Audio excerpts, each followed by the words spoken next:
नमस्कार प्यारे बच्चों।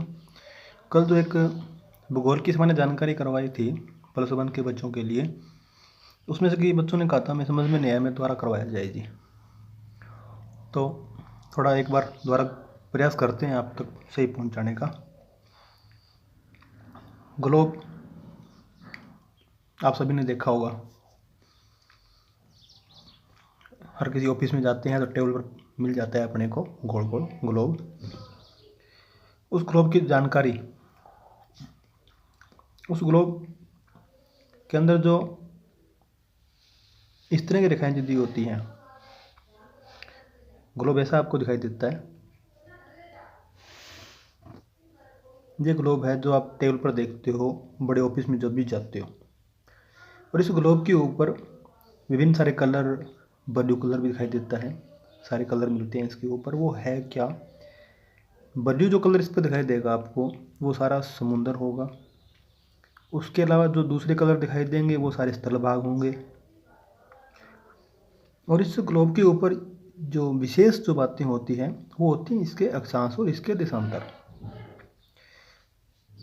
ये लाइनें जो लगी होती हैं वो सारे अक्षांश और देशांतर रेखाओं का जाल होता है। अब अक्षांश रेखाएं कौन सी होती हैं वो देखते हैं। इस ग्लोब के ऊपर ये जो रेखाएं दी होती हैं, जो रेखाएं पश्चिम से पूर्व की ओर, पश्चिम से पूर्व की ओर खींचे जाने वाली काल्पनिक रेखाओं को अक्षांश रेखाएं कहते हैं। ये सभी रेखाएं एक दूसरे के समानांतर होती है। कोई भी अक्षांश रेखा एक दूसरे के साथ टच नहीं होती।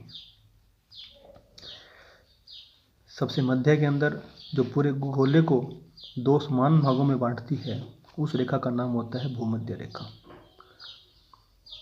उस भूमध्य रेखा से जैसे जैसे हम ऊपर की तरफ चलते हैं, ये पूरे ग्लोब की पूर्व साइड है, पश्चिम है, उत्तर साइड है ये, और ये है दक्षिणी साइड। नॉर्थ की ओर चलते हैं भूमध्य रेखा से तो इन अक्षांश रेखाओं के आकार में कमी आती जाती है, लेकिन ये मिलती कोई भी नहीं है आपस में। ऐसे ही अगर दक्षिण की ओर चलते हैं तो भी ये अक्षांश रेखाएं छोटी होती जाती है। सबसे लंबी रेखा भूमध्य रेखा ही होती है अक्षांश रेखाओं के अंदर।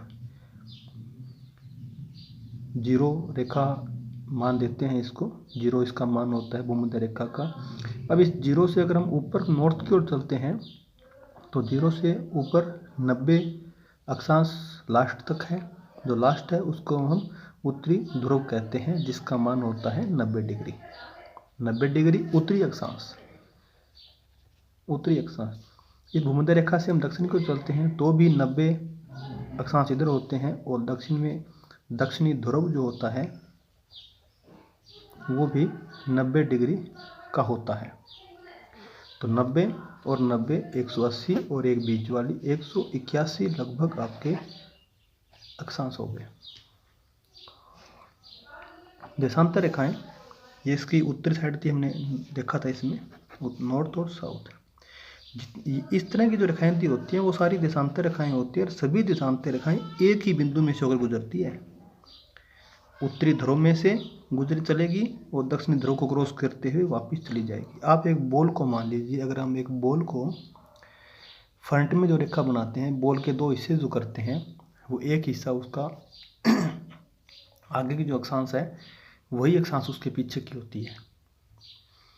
मतलब कह सकते हैं एक पूरी बॉल है, अगर एक बॉल को आधा काट दें तो 180, और एक बॉल का दूसरा जो हिस्सा बच गया वो भी 180, क्योंकि वृत्त 360 डिग्री का होता है, तो ये 360 देशांतर यहाँ पर है। एक बॉल के 2 हिस्से, एक हिस्सा और एक हिस्सा। बीच की रेखा 0 डिग्री ही रहेगी, यामोत्तर रेखा जिसको बोलते हैं, यामोत्तर या ग्रीनविच रेखा, प्रधान यामोत्तर रेखा जो होती है 0 डिग्री देशांतर रेखा, जो उत्तरी ध्रुव और दक्षिणी ध्रुव को पूरे ग्लोब को 2 समान भागों में काटती है। जितने भी देशांतर रेखाएं हैं, सभी देशांतर रेखाएं ग्लोब को 2 हिस्सों में बांटती है।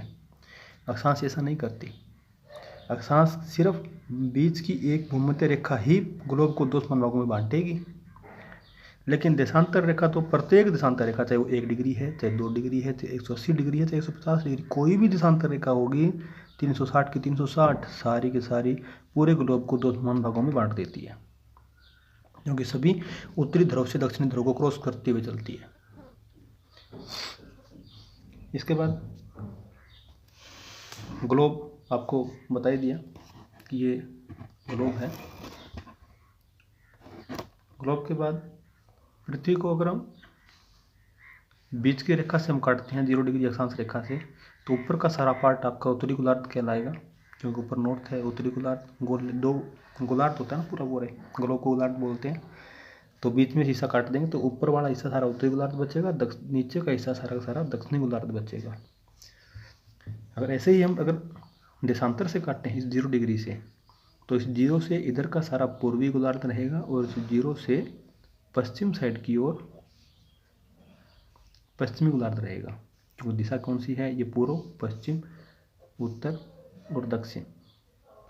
तो 0 से इधर का पूर्वी हिस्सा, 0 से इधर का पश्चिमी हिस्सा देशांतर के हिसाब से, देशांतर के हिसाब से। और अक्षांश के हिसाब से ऊपर का हिस्सा उत्तरी गोलार्ध, क्योंकि ऊपर नॉर्थ है। अक्षांश 0 डिग्री अक्षांश के हिसाब से नीचे का हिस्सा दक्षिणी गोलार्ध, क्योंकि ये दक्षिणी ध्रुव है। तो 4 गोलार्ध हो गए ना, अक्षांश के हिसाब से, देशांतर के हिसाब से।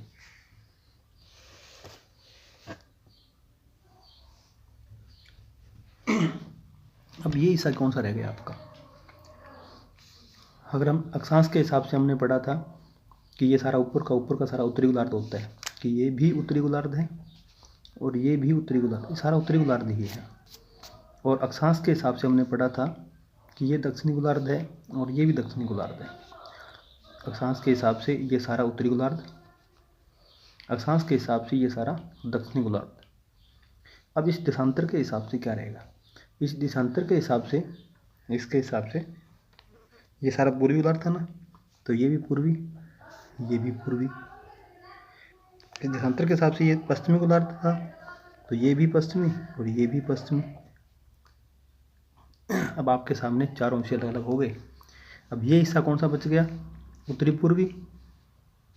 ये हिस्सा दक्षिणी पूर्वी, ये हिस्सा पश्चिमी दक्षिणी या दक्षिण पश्चिम, एक ही बात है। या ये हिस्सा आपका उत्तर पश्चिम या पश्चिम उत्तर। ये 4 हिस्से बंट गए।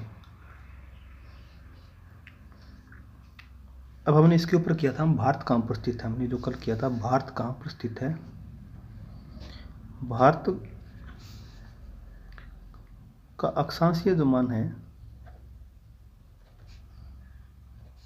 8 डिग्री 4 मिनट उत्तरी अक्षांश से 37 डिग्री 6 मिनट उत्तरी अक्षांश।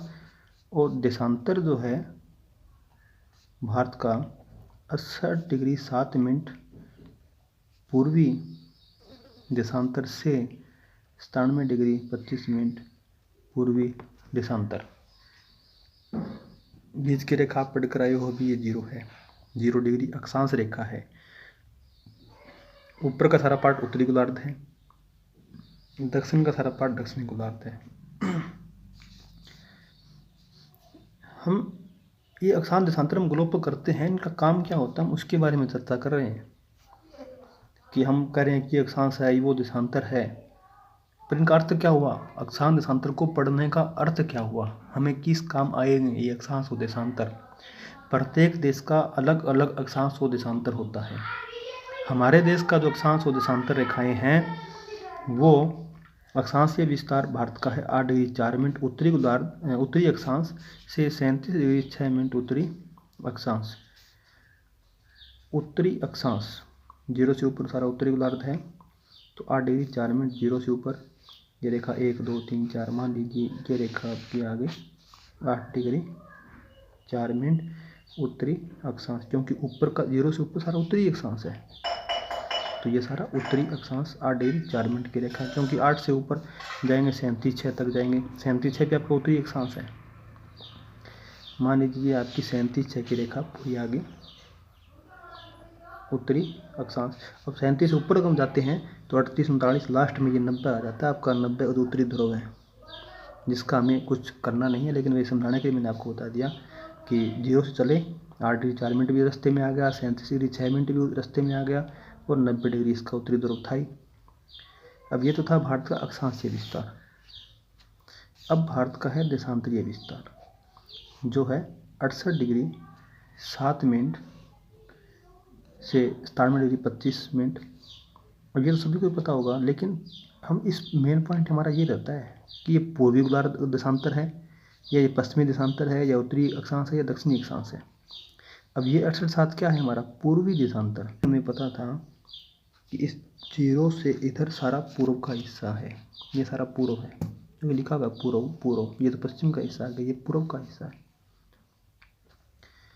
68 ये बीच वाली 0 है, मान लीजिए 0 से चलते हैं 1 2 3 4 काउंट करते हुए, ये मान लीजिए आपकी 68 डिग्री 7 मिनट की देशांतर रेखा है। 68 से आगे 97 25 तक, ये 97 25 की रेखा आ गई। अब भारत का ये तो अक्षांशीय विस्तार था इस लाइन से इस लाइन तक, और ये देशांतरीय विस्तार आ गया इस लाइन से इस लाइन तक। मतलब ये जो बॉक्स बन गया ये भारत को इंगित करता है, ये भारत को होता है, ये रेखा भारत को दर्शाती है कि भारत का अक्षांशीय विस्तार 8 डिग्री 4 मिनट से लेकर 37 डिग्री 6 मिनट तक है और 68 डिग्री 7 मिनट से 97 डिग्री 25 मिनट तक भारत का देशांतरीय विस्तार है। ये यहाँ से यहाँ तक तो भारत का देशांतरीय विस्तार 68 7 से 97 25, 8 4 से 37 6। तो ये भारत है कहाँ पर? भारत है उत्तरी और पूर्वी गोलार्ध में। भारत कहाँ है? अगर ऑप्शन आए कि भारत कौन से गोलार्ध में स्थित है, उत्तरी पूर्वी, दक्षिणी पश्चिमी, उत्तरी पश्चिमी, तो भारत उत्तरी पूर्वी गोलार्ध में है और भारत का ये अक्षांशीय विस्तार है। इसी तरह से अफ्रीका का अलग है, ऑस्ट्रेलिया का अलग है, अमेरिका का अलग है, मैक्सिको का अलग, हर देश का अलग अलग मिलेगा, हर देश का। तो ये भारत का अक्षांशीय, ये अक्षांश रेखाओं का काम है। अब ऐसे आपके पास, अब क्या बताओगे भारत का है? कोई है जो आप किसी के पास भारत का है? भारत एशिया में है। भारत एशिया में कहाँ पर है? अगर हम सही बाउंड्री अगर भारत की डिसाइड करते हैं पूरे विश्व भर में कि भारत की बाउंड्री कहाँ से लेकर कहाँ तक है, तो वो अक्षांश ही बताएंगे, आपका लॉजिक या आपका ट्रिक नहीं बता पाएगा। कोई चीज़ को इंगित करने के लिए एक मापक की ज़रूरत होती है, एक आंकड़े की ज़रूरत होती है, वो आंकड़ा आपका अक्षांश और देशांतर रेखाएं हैं। हम कह सकते हैं कि यहाँ से हमारा शहर कितनी दूर है, इतनी किलोमीटर, 50 किलोमीटर की दूरी पर है। अब 50 किलोमीटर एक आंकड़ा तो हमें मिला, इसीलिए भारत को अगर दर्शाना है, भारत कहाँ पर है, तो भारत को दर्शाने के लिए हमें इन चीज़ों की आवश्यकता ही पड़ेगी। इनके बिना हम नहीं बता सकते कि विश्व में भारत कहाँ है। हम ये इतना कह सकते हैं कि भारत पाकिस्तान के पूर्व दक्षिण के अंदर है, एशिया के दक्षिण के अंदर है, और ऑस्ट्रेलिया के उत्तर पश्चिम की तरफ है, अफ्रीका के पूर्वी साइड की तरफ है, उत्तर पूर्व की साइड तरफ है। तो मतलब, लेकिन सही माइनस नहीं हुआ ना, है कहाँ पर, वो दिशाएं होगी भारत का। तो भारत को दर्शाने के लिए हमें इस आंकड़े की जरूरत पड़ती है। भारत कहाँ पर है? भारत 8 डिग्री 4 मिनट उत्तरी अक्षांश से 37 डिग्री 6 मिनट उत्तरी अक्षांश के मध्य में है, और भारत का देशांतरीय जो विस्तार है वो 68 डिग्री 7 मिनट पूर्व देशांतर से 97 डिग्री 25 मिनट पूर्वी देशांतर पर है। तो ये आंकड़ा महत्वपूर्ण है। इसके अलावा एक ग्लोब की छोटी सी बात कर लेते हैं। आप ग्लोब को देखते हो, आपको ग्लोब झुकी हुई अवस्था में मिलता है। आप देखते हो ग्लोब झुका हुआ है हल्का सा, स्टैंड पर कभी देखा होगा आपने। कारण क्योंकि पृथ्वी अपने अक्ष के ऊपर, ये पृथ्वी की मध्य जो रेखा होती है, पृथ्वी का अक्ष होता है, पृथ्वी अपने अक्ष के ऊपर 23.5 डिग्री झुकी हुई है। ये जो आंकड़ा है इसका, ये 23.5 डिग्री इसका झुका हुआ आंकड़ा है। तो पृथ्वी अपने केंद्र पर कोण कितना बनाती है? 66 से 1/2। ये कोण बनता है पृथ्वी के अक्ष के ऊपर, 23.5 झुकी हुई है, तो ये दोनों कुल मिला के 90 हो जाते हैं। ओके, इसको बार बार रिपीट करके देख लेना, साइज समझ में आ जाएगा इससे पहली वाली वीडियो में कुछ हो सकता है, कुछ उसमें बता दिया हो, कुछ इसमें रह गया हो, कुछ उसमें रह गया हो, तो दोनों को ज्वाइन करके देख लेना, पढ़ के देख लेना। कहीं ना कहीं कोई बात फिर भी अगर छूटती है इस लेवल के, आपकी क्लास के हिसाब के लेवल के हिसाब से, तो ये इतना मैटर बहुत है। और इससे आगे और पढ़ेंगे वो अगले क्लास में आ जाएगा। ओके।